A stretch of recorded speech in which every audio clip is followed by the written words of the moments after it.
One of the questions I get often from people is, what are the documents I need to upload or I need to get ready for my visa application? If you're asking this question, Grace got you. Stay tuned.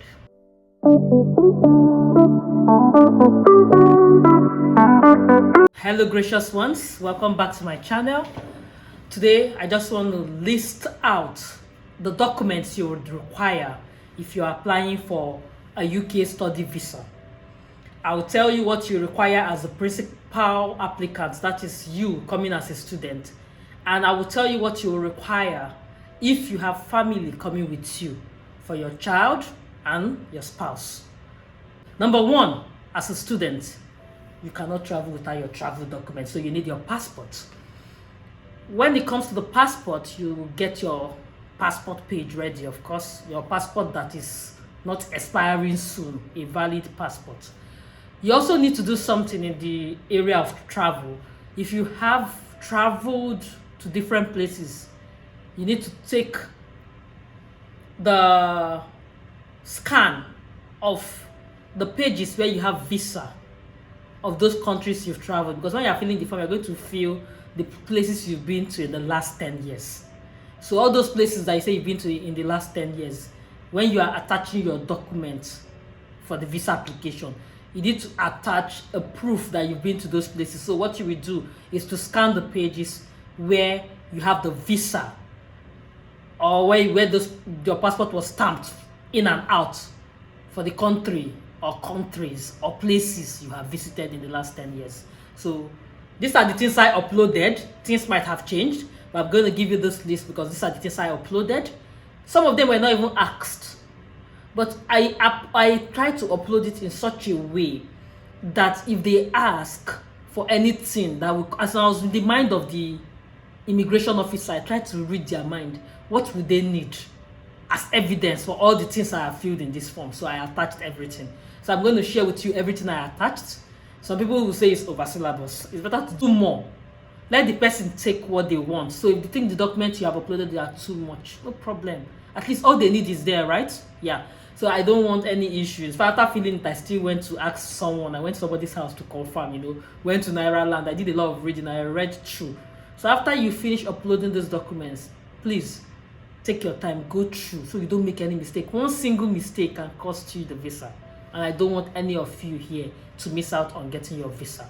I want to also state this so that I'll run the list without interference. I want to state at this point that you don't necessarily have to upload these documents yourself.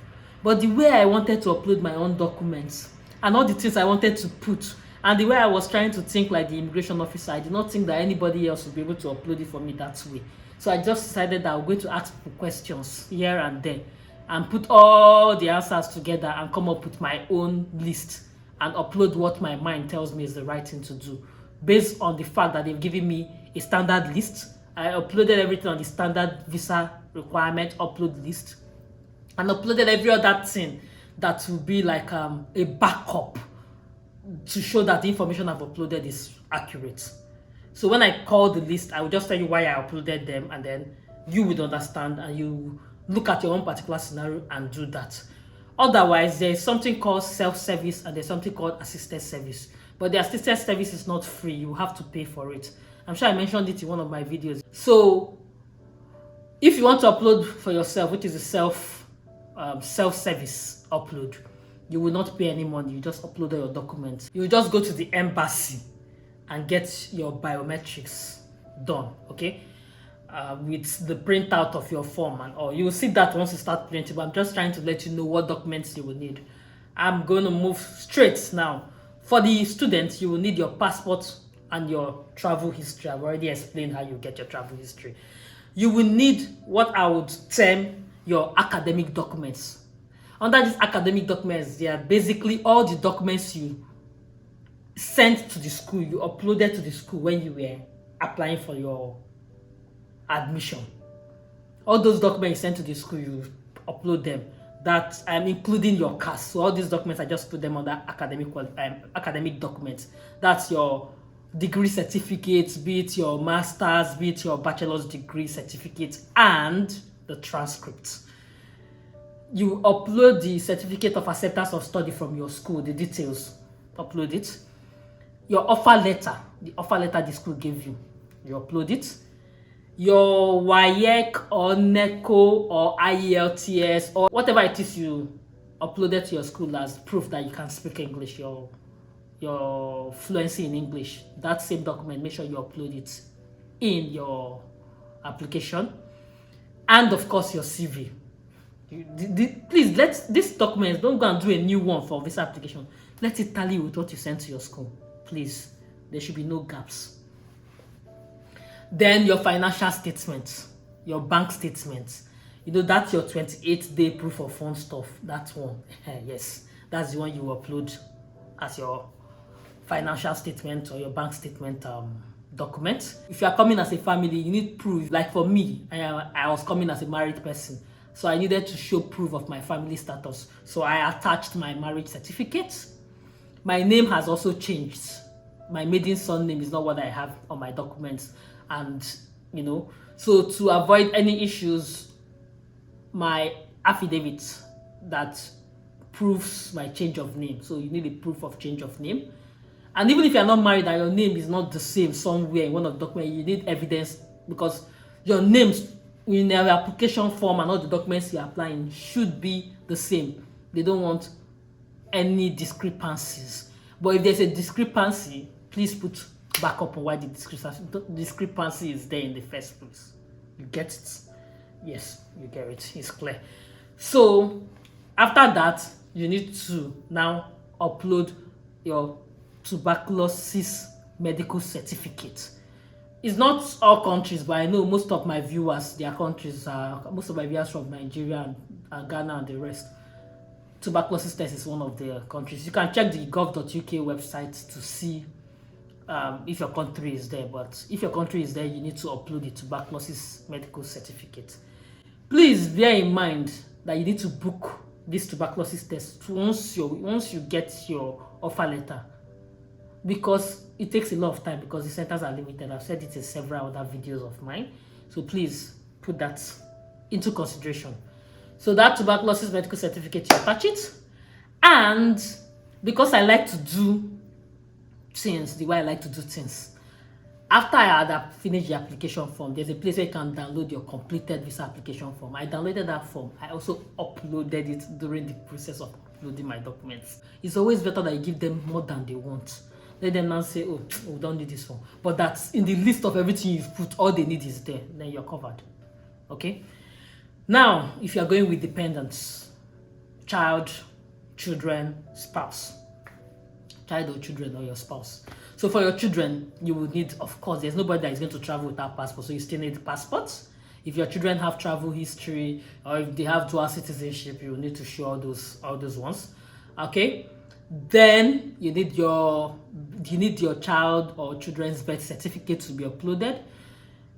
They will also ask if your child is in school and stuff like that. So if you have a letter from your child's school, they did not ask for this one, so but just like you've filled in a part where they say is your child in a school, they ask for my child's school address, post-school address. So everything they asked me to fill in that form, I try to provide a document that backs it up. Let's put it that way. So my daughter just graduated then. I was going to primary school, so they gave her a certificate, so I uploaded that certificate. But I have a friend who went to the school, and the school wrote a letter to show that yes, the children attend that school, and that's the letter the person uploaded. So it's just safer. It's better to be safe. I'm sorry, you know. So you can upload something to show evidence of your child's school in your country. Then letter of sponsorship. So I wrote a letter. These are my dependents. I wrote a letter that I am sponsoring these people, that they are my dependents. I'm going to cover for their feeding, accommodation, and all when they come to the UK. So I wrote that letter of sponsorship for my children. I also wrote that letter of sponsorship for my husband, who is also my dependent as a spouse. So that letter of sponsorship, you upload the one for you write. So even if you have 4 children, please, you know that you're going to be uploading everybody's document individually. Do not. Okay, let me put it this way. Okay, you can do it both ways, but look at what I did. I wrote 3 letters, one each for my 2 children and then 1 for my spouse. Okay, letter of sponsorship with their various names and all. So I attach this letter of sponsorship. If you have too many children, you might want to do something. You could write 1 letter of sponsorship for them all and make sure you attach it to each of the application. I have a friend who did that. For a child too, there's a parental consent letter that the parents, mom and dad, as the case may be, approve that the child should travel. Those kind of stuff. So the parental consent letter must be. These are not me doing my over syllabus. These are mandatory requirements. Okay, so please make sure you put that parental consent letter, and of course the child's TB test too. And like I said, I also downloaded their own visa application form and I uploaded it. For spouse, the only difference is that there is no parental consent letter and there was no need for birth certificate. So the essence of the birth certificate is to prove that I am the mother of the children, okay? That they are my dependents. So for my spouse, it was a marriage certificate to show that, oh, I am married to this person. So marriage certificate, his passport and his travel history, letter of sponsorship, I have explained, the TB test, and I also downloaded his own visa application form and I put it up. So these are the documents you need. These are the documents I believe you need because these are the documents I used. So when you start to fill the form, if anything has changed, maybe 1 or 2 things, it will be difficult for you to understand the logic I used. So that's why I explained to you. I hope, I used to feel like I explained too much, so there's no how that I will explain and somebody will not get it. So I hope you got it. And if you did, that's good. If you didn't, drop your question in the comment section. I will try my best to answer. And if I don't answer, somebody in my gracious family might be gracious enough to answer before I see it, and that's also welcome. And if you have any other thing, if you have just done an application recently and there's something else you did or had to upload that I haven't mentioned, please share with us in the comment section. In fact, let's just continue this video in the comment section if there's anything that I've omitted. And at this point, I'm gonna end the video by telling you to stay graceful, and I will see you in my next video. Mwah. Mwah.